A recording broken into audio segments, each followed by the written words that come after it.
할렐루야! 오늘 여기 나오신 우리 귀한 성도님들 감사합니다. 오늘도 들려지는 음성과 말씀 통해서 힘을 얻고 우리 심령이 새롭게 살아나는 말씀 되기를 소망합니다. 감사합니다. 자, 오늘은 7월 둘째 주인데요. 우리 맥주감사 주일로 우리가 지금 지키고 있습니다. 우리 개신교 좀 이렇게 교회력을 보게 되면 매월 첫 주를 7월 첫째 주를 맥주절로 지켜가지고 반년 동안 지켜주신 하나님께 감사하면서 대부분의 전통적으로 캘린더를 보게 되면 맥주절을 드립니다. 근데 우리가 잘 알듯이 한국교회 6, 70년대에는 농경사였기 때문에 그 하나님께 미리 감사하면서 맥주감사 주일을 드립니다. 이스라엘도 되게 비슷한 게 많아요. 우리나라하고. 이스라엘도 3월이나 4월이면 봄에 밀이나 그 보리를 추수해서 하나님 앞에 드리는 것이 뭐냐면 바로 맥주절에 드리는 절기를 말하는 것이에요. 그래서 우리 지금 한국적으로 말하면 감사해서 한 해 동안 지켜주신 하나님께 감사하고, 이스라엘적으로 절기를 보게 되면 3월이나 4월 달에 보리나 또는 밀을 추수해서 하나님 앞에 드리는 것이 바로 맥주절이다. 이렇게 보시면 좋겠습니다. 특별히요, 하나님께서는 우리가 성경에 다 아시겠지만 절기라는 걸 주셨어요. 이 절기라는 것은 하나님께서 정한 시간 또는 정한 장소, 정하신 그 어떠한 그 특정한 곳에서 하나님이 명령하신 그 곳에 하나님을 만나고 하나님을 경험하는 시간이 바로 어떠냐? 바로 절기다라고 하는데요. 먼저 창세기 1장 14절 말씀 한번 같이 읽도록 하겠습니다. 보이시죠? 읽겠습니다. 시작.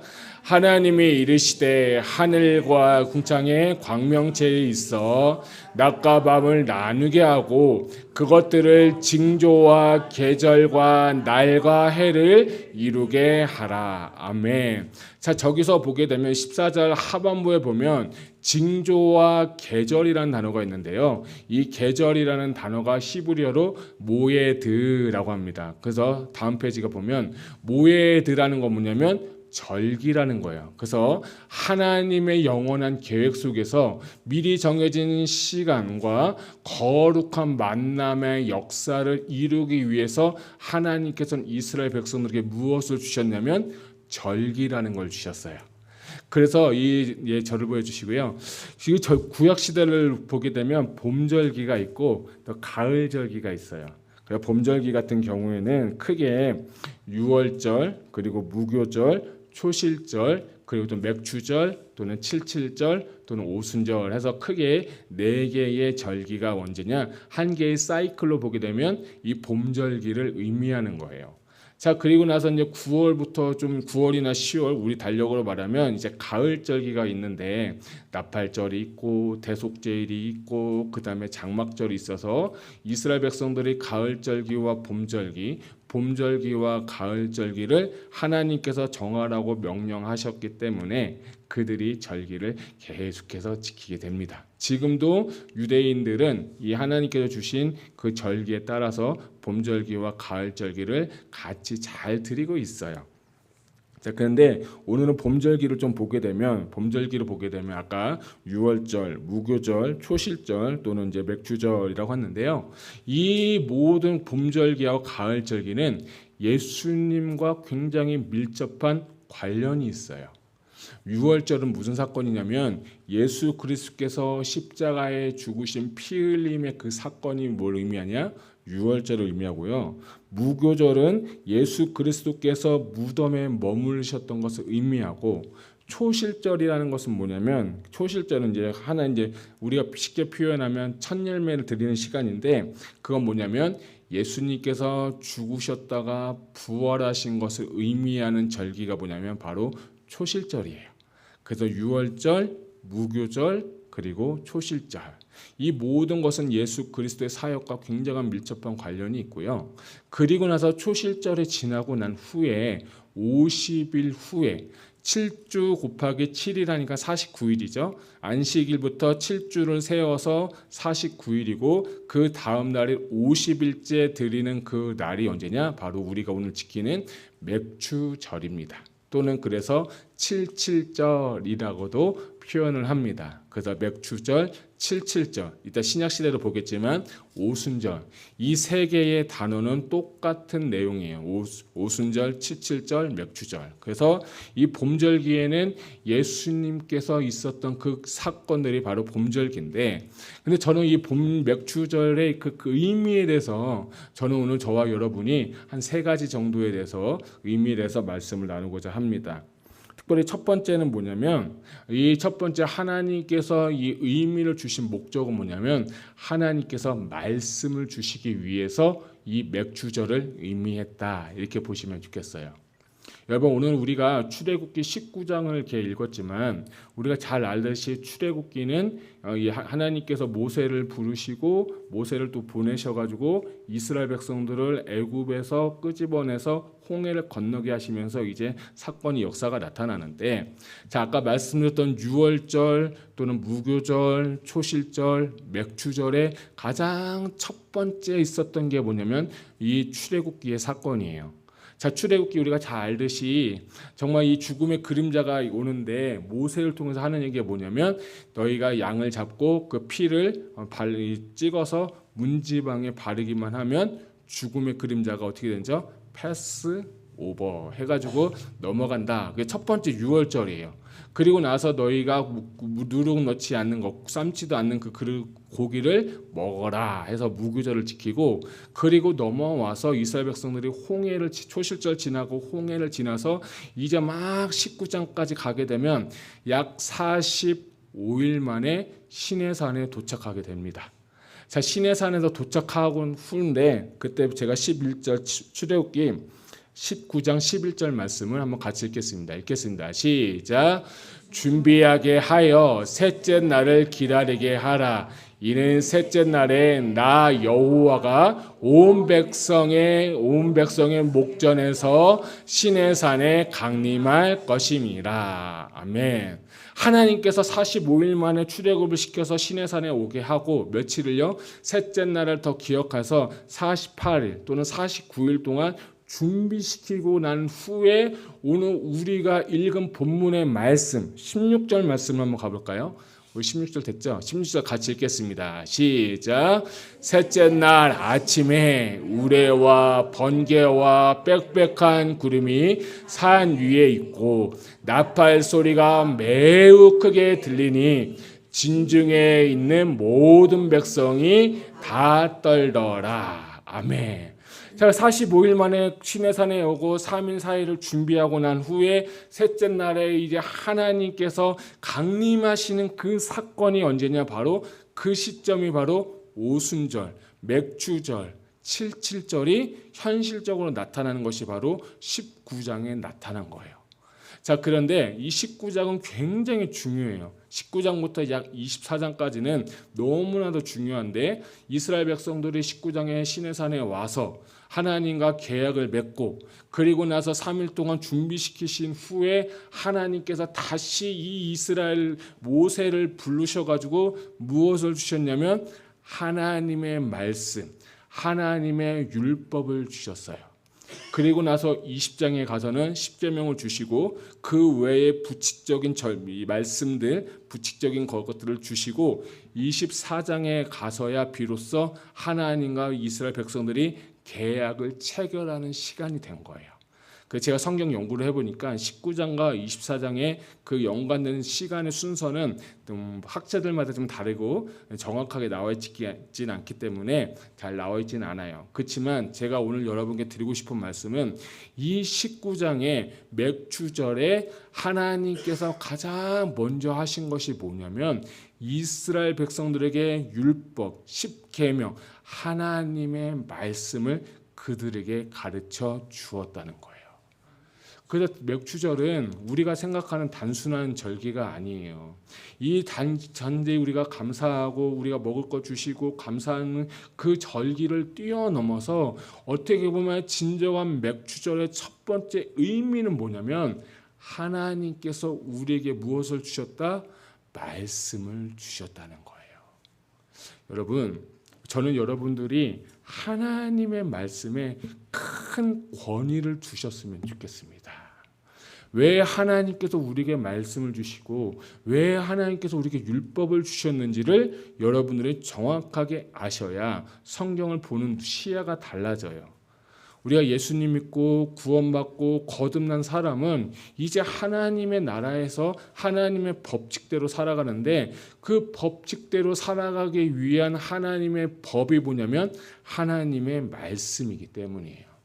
그래서 내가 하나님의 말씀을 읽는다는 거, 내가 하나님의 말씀을 받는다는 것은 뭐냐면 이제는 옛 생활과 옛 습관을 다 벗어버리고 이제는 내 안에 하나님의 말씀이 내 삶에 뭐가 되어서 기준이 되어서 그 말씀대로 살아가겠다라고 하는 하나의 고백이 되는 거예요. 그래서 이스라엘 백성들에게 출애굽을 시켜서 광야를 지나기 전에 하나님께서 이들과 언약을 맺으신 다음에 가장 먼저 한 건 뭐냐면 넌 나의 백성이니까 이제는 나의 법, 나의 말씀대로 살아야 된다라고 하는 것을 가르쳐주는 사건이 바로 이 맥주절의 또 의미가 되는 것입니다. 그래서 저는 여러분들이 하나님의 말씀을 경홀하게 여기지 마시고 그 말씀이 나의 기준이 되고 그 말씀이 나를 이끌게 되고 그 말씀에 이끌려서 말씀에 사로잡혀서 말씀에 의해서 살아가게 될 때 우리가 하나님의 사람, 비로소 그리스도인이 되는 줄 여러분 믿으시기 바랍니다. 바라옵기는 우리 행복한 교회 성도님들 모두가 다 말씀에 사로잡혀서 말씀에 의해서 살아갈 수 있는 저와 여러분 되시기를 주님의 이름으로 축복합니다. 그래서 저는 여러분들이 우리 행복한 교회 성도님들을 다 말씀에 능통한 자가 되었으면 좋겠어요. 자, 두 번째는 이 맥주절의 두 번째 의미는 뭐냐면 하나님께서 성령을 주신 날이에요. 자, 여러분 오순절의 의미, 그 뜻은 뭐냐면 한자로 말하면 오순절인데 오라는 것은 숫자오고 순이라는 것은 10순이에요. 그러니까 5 곱하기 10이면 뭐가 되죠? 50이 되죠. 그래서 오순절은 한자어로 오, 순은 이제 순 10이라는 의미하는 순이어서 오순절이에요. 자, 여러분 질문 한번 해볼까요? 오순절 하면 생각나는 게 있으시죠? 많이 들어보셨잖아요. 언제 나왔죠? 사도행전의 오순절 날에 마가의 다락방에 뭐가 임했어요? 성령님이 그때 강림하셨어요. 마치 오늘 이 모세가 시내산에 올라서 하나님을 기다릴 때 하나님이 그에게 강림하신 것처럼 오순절 날에 하나님께서 합심하여서 120명의 사도가 간절하게 기도하였을 때 예수님의 말씀에 순종해서 약속된 거 기다릴 때 그들에게 뭐가 있냐면 성령님이 그들에게 강림하셨다는 거예요. 근데 제가 이번 주에 이 말씀을 준비하면서 이 말씀 보면서 이 모세가 산에 올라갔을 때 구름이 빽빽하고 번개가 치고 막 그런 거를 보면서 야, 이런 걸 한번 경험해 봤으면 얼마나 좋을까. 이 경험하면 진짜 하나님의 그 위대하심, 그 하나님의 위엄을 벌벌벌 떨면서 할 텐데, 근데 제가 그 말씀을 준비한 그 다음 날이 금요일이었는데 여러분도 잘 아시겠지만 저희 집 근처에 뭐가 나냐면 산불이 났어요. 산불이 나가지고 그 산불 난 거 전 처음 봤는데 산불이 나가지고 이 연기가 그때부터 쫙 올라와서 한 몇 시간 되니까 그 연기가 다 이 하늘을 다 이렇게 캄캄하게 이렇게 덮는 거예요. 그래서 보니까 우리가 보는 게 아니라 약간 누런빛이 이렇게 질 정도로 해가지고 여기 조그만 산불 하나의 연기 하나만 해도 이 사람의 시야와 공기와 그 매연 뭐 그런 것들이 있는데 하나님께서 강림하시는 그때를 제가 상상하면서 간접적으로 체험하면서 제가 솔직하게 엄청나게 놀랐어요. 야, 이 산불 하나도 이렇게 내가 힘든데 진짜 하나님 임하시면, 진짜 하나님 강림하시면 어떻게 될까? 전 그런 생각하면서 말씀을 준비하면서 제가 말씀의 실제를 경험하게 됐어요. 자, 저는 신약 시대에 와서 오순절 마가의 다락방에 임했던 사도들의 순정도 제가 한번 곰곰이 생각해 봤어요. 예수님은 이제 부활하셨죠. 근데 약속한 거 기다리라고 했는데 400명이 모여서 간절하게 기도하는데 오지를 않는 거예요.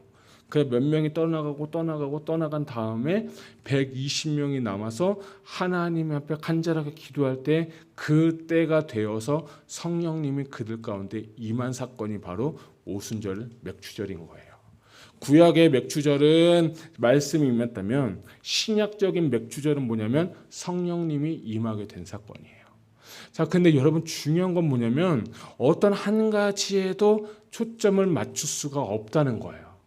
어떤 교단은 말씀을 강조하는 거예요. 우리 교단은 우리 목사님은 말씀에 강해서 말씀만 하는 그런 교단과 교회가 있고 어떤 교단과 교회는 우리 교회는 성령, 우리 교회는 능력, 우리 교회는 성령 사역해서 다 이렇게 하는 거예요. 제가 거의 양극단을 그 교회를 저도 이제 다녀보면서 제가 발견한 게 하나가 있어요. 아, 둘 다 한쪽으로만 치우치면 안 되겠구나 하는 걸 발견했어요.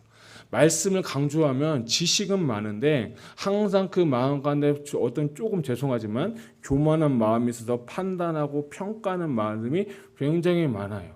근데 어떤 데는 성령의 사역에 너무 집중하니까 그 집중한 사역 가운데 감정이 있고 어떤 체험이 있고 더 큰 체험 또 다른 체험 또 신선한 체험을 원하고 나서 보니까 하나 안고 없는 찐빵처럼 뭔가 좀 부족한 걸 제가 발견하게 됐어요. 그래서 말씀과 성령과 말씀이 기초가 되어야 되는데 하나님께서 맥추절을 주시면서 너희가 한쪽으로만 치우치는 것이 아니라 하나님의 말씀, 하나님의 성령에 같이 경험되어야 된다라고 주님은 말씀하시는 것 같았어요. 할렐루야. 저는 우리 사랑하는 행복한 교회 성도님들이 다 그런 역사가 일어나기를 주님의 이름으로 축복합니다. 그래서 제가 이거에 대해서 한참 고민을 하고 있을 때 한 책을 읽었어요. 앤드류 머레이라는 목사님이 쓰신 책인데 그분이 이런 저의 고민을 알고 이렇게 얘기를 하셨어요. 어떤 교단은 말씀, 어떤 교단은 성령에 치우치지만 하나님은 어떤 사람을 원하시냐면 성령의 감동에 의한 계시된 말씀이 그들에게 임해야지 그 영혼이 살아난다. 라고 주님은 그게 기록된 게 제 마음을 정말 안식을 줬어요. 아, 말씀이 먼저야 아니면 성령이 먼저야 뭐가 먼저야 할 때 중간에 두 가지의 균형 가운데 중요한 단어는 뭐냐면 계시된 말씀이라는 거예요. 여러분이 성경을 지금부터 읽어서 요한계시까지 읽으신다고 할 때 다 이해가 가시나요? 솔직히 저도 이해 안 갈 때가 많습니다. 왜냐하면 우리가 문화도 모르고 지역도 안 맞고 어원도 다르기 때문이고 또 번역본들마다도 다르기 때문에 이해가 할 수 없어요. 근데요, 성령님께서 오신 첫 번째 목적은 뭐냐면 하나님을 만나고 하나님의 말씀이 깨달아지게 하기 위해서 우리 모두에게 성령님을 보내주신 줄 여러분 믿으시기 바랍니다. 자, 요한복음 14장 26절을 같이 한번 읽겠습니다. 같이 읽겠습니다. 시작. 보혜사 곧 아버지께서 내 이름으로 보내실 성령 그가 너희에게 모든 것을 가르치고 내가 너희에게 말한 모든 말씀을 생각나게 하리라. 아멘. 여러분 오늘 이 말씀을 여러분 꼭 취하시기를 바랍니다. 저는 여러분들이 말씀의 기초에 의해서 하나님의 말씀이 정말 우리가 부족하겠다고 생각하게 될 때 성령님을 구하고 성령님을 의지하게 되면 성령님 내 안에 성령님이 계시니까 그것이 믿어지고 깨달아지고 알게 되면서 나도 모르게 하나님의 말씀에 의해서 살아가게 되는 삶을 살게 되어지는 거예요. 저는요, 제가 요즘 말씀 준비하고 신앙생활을 준비하면서 저에게 주신 은혜는 뭐냐면 신앙생활은 철저하게 수동적인 거구나 하는 것을 제가 좀 발견하게 됐어요. 내가 뭔가 해야지, 내가 뭔가 계획해야지, 내가 뭔가 해야지면 다 안 되더라고요. 근데 하나님께서 주신 감동에 순종하면서 그 말씀대로 내가 한 발자국 가게 되면 하나님은요 역사하시더라고요. 그래서 제가 그걸 보면서 아 그렇구나. 첫 번째는 말씀을 많이 알아야 되고 말씀 많이 안다고 교만한 게 아니라 성령님의 지배를 받아서 그 말씀이 내 안에 액티베이트 되면서 순종하며 살아가는 것이 바로 이것이 어떻게 보면 신앙생활이구나 하는 거예요. 제가 어제 이제 집사님하고 세 가지 교육 마무리를 하면서 이제 마지막 4주차에 세 가지 카테고리를 말씀드리면서 첫 번째가 뭐냐면 예배에 대해서 잠깐 말씀을 나눴어요.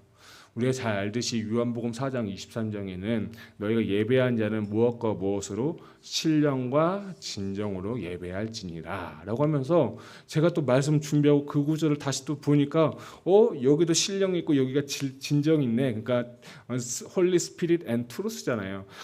더 월드잖아요. 그러니까 말씀과 성령은 뭐냐면 내 신앙생활에 뭐가 되어야 되냐면 기초가 되어야 되는 거예요. 그리고 그 사람들이 하나님 앞에 예배하게 될 때 예배도 뭘 기준으로 해서요? 말씀과 성령에 의해서 하나님 계시된 말씀을 통해서 성령의 운행함을 통해서 하나님 앞에 내 영과 혼이 하나님 앞에 예배하는 거예요. 또 하나 그 예배가 더 나아가서 우리의 삶을 보게 되면 하나님의 말씀, 하나님의 성령이 내 안에 임하면서 그 말씀에 의해서 살아가는 것, 이것이 어떻게 보면 신앙생활의 가장 기초고 근본이고 이것이 뿌리겠구나 하는 것을 제가 보게 된 거예요. 예배의 기초, 교회의 기초, 신앙생활의 기초, 그 모든 것의 기초는 뭐냐면 성령님과 말씀과 성령님이라는 거예요. 그래서 여러분 말씀을 소홀히 하지 마시고 성령님을 인정하시고 그 말씀에 푹 빠져서 성령님과 동행하시기를 주님의 이름으로 축복합니다. 자, 그러면 왜 하나님께서는 이 시대 가운데 왜 하나님께서는 이 맥주절을 주셨을까? 왜 성령님과 말씀을 주셨을까? 이 모든 것은요, 모든 영혼들을 추수하기 위해서 맥주절을 주셨습니다. 우리는 유대인들은 아니지만 유대인들이 맥주절이 되게 되면 꼭 읽는 책이 뭐냐면 룻기라는 것을 읽습니다. 여러분 룻기 읽어보셨죠? 룻기가 나와서 이제 다윗의 이제 조상이 되어서 이방 여인이 하나님의 혈통 유대인이 되어서 그들을 통해서 다윗이 나오고 다윗을 통해서 예수 그리스도가 나오는 사건은 이렇게 끝이 나는데요. 근데 참 재밌는 건 그 룻기의 시점이 중요한데 그 룻기의 시점이 바로 맥주절, 보리하고 밀을 추수하는 시점이기 때문에 많은 사람들이 그것을 유대인들이 이 맥주절에 룻기책을 읽습니다. 오늘 집에 가셔서 룻기 얼마 안 되니까 읽어보시기 바랍니다. 자, 그런데 이 룻기는 단순하게 그 룻이 어머니 시어머니한테 효도하고 복 받았다라고 끝이 아니라 조금만 더 깊게 보게 되면 그 안에 유대인과 이방인과 유대인의 구원에 대해서 정확하게 기록된 책이 뭐냐면 바로 룻기라는 거예요. 저는 이번 말씀을 준비하면서 맥주절에 왜 유대인들이 룻기를 읽을까? 유대인들이 맥주절에 이 룻기 별거 아닌 것 같은 몇 장 안 되는 책이 있는데 그걸 왜 볼까라고 생각하면서 저에게 주신 감동은 뭐냐면 하나님께서 맥주절에 말씀과 성령을 주시면서 말씀에 사로잡힌 유대인들에게는 성령님이 임해야 되고 성령이 충만한 이방인에게는 하나님의 말씀이 와서 그들을 하나님께서 구원 사역, 열방의 구원 사역을 위해서 주시기 위해서 맥주절을 하나님께 주셨다는 거예요. 그래서 여러분 오순절 마가의 다락방이 신약시대 임하니까 그들에게 어떤 일이 일어났습니까? 그들이 복음을 전하고 그들이 능력을 행하고 그들이 귀신을 쫓고 병을 치유하고 하나님의 나라를 선포하면서 예수님의 사역과 동일하게 그들이 복음을 전하였기 때문에 오늘 우리도 이 시간에 하나님을 알고 하나님을 예배할 수 있는 거예요. 할렐루야. 그래서 우리는 이 맥주절에 진짜 감사해야 될 것은 뭐냐면 하나님 주님께서 이뤄놓으신 계획하신 그 구원 사역에 나를 초청해 주시고 나를 불러주시고 나를 자녀 삼아 주신 것에 대한 그 첫 번째 감사가 저는 맥주절의 감사가 되어야 되는 것입니다. 여러분 유대인만 구원할 수 있어요. 하나님은 이방인만 구원할 수도 있는 분이에요. 근데 하나님은 디모데전서에 보게 되면 모든 사람이 구원받고 모든 사람이 진리를 알고 모든 사람이 하나님 아는 데까지 이르기를 원한다는 그 마음이 그 이스라엘 통해서 말씀을 통해서 성령의 역사를 통하여서 지금 우리에게 흘러나오고 있다는 것입니다. 할렐루야. 그래서 우리는 하나님께 감사해야 돼요. 정말 감사해야 돼요. 더 나아가서 우리가 그거에 대해 감사한 마음을 갖는 것뿐만 아니라 한 가지 더는 뭐냐면, 저는 오늘 제가 준비 찬양하면서 가서 제자 사마를 꼭 부르고 싶었어요. 그건 뭐냐면, 하나님 나에게 성령 주시고 나에게 말씀 주신 목적이 무엇입니까? 내가 이 땅에 살면서, 하루를 살면서, 한순간을 살면서도 내게 보내주신 목적과 사명대로 살기 원합니다. 그게 뭐예요? 내가 너에게 말씀 주고 성령 주었으니까 너도 나와 같이 복음을 전해라. 네가 만난 하나님, 우리가 경험한 성령님, 네가 그렇게 큰 말씀 은혜를 받았다면 그 말씀을 뭐하라? 전하라는 거예요. 여러분, 저는 여러분께 전도하란 말을 하지 않습니다. 여러분, 저기 뭐 교회 몇 명 데려오세요라고 하지 않습니다.